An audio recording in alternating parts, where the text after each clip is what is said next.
ఈ చిత్ర నిర్మాణ వ్యవహారాలు మురళీమోహన్ చూశారు.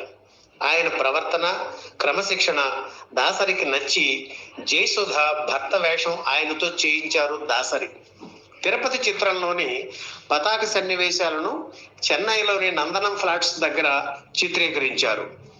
12 అంతస్తులు కలిగిన భవనం అది. జనం తరుముకుని వస్తుంటే కొన్ని దుప్పట్లు, చీరలు ఒకదానికొకటి కలిపి తాడులా కట్టి 12వ ఫ్లోర్ నుంచి రాజబాబు కిందికి దిగి పారిపోయే సన్నివేశం అది. సాధారణంగా ఇలాంటి సీన్లలో డూపులను పెడుతుంటారు. అలాగే ఓ డూపుని తీసుకొచ్చారు ప్రొడక్షన్ వాళ్ళు. అయితే ఆ డూపుని ఎవరికీ తెలియకుండా ఓ గదిలో ఉంచి తనే ధైర్యంగా ఆ రిస్కీ షాట్ లో పాల్గొన్నారు రాజబాబు. 12వ ఫ్లోర్ నుంచి జారుతున్న వ్యక్తి డూప్ అని అనుకున్నారు అంతా. రాజబాబు ధైర్యంగా ఉన్నారు. కానీ చివర్లో వేగంగా నేలను తాకుతున్న సమయంలో స్పృహ కోల్పోయారు. అప్పటికి గాని రాజబాబు చేసిన సాహసం అందరికీ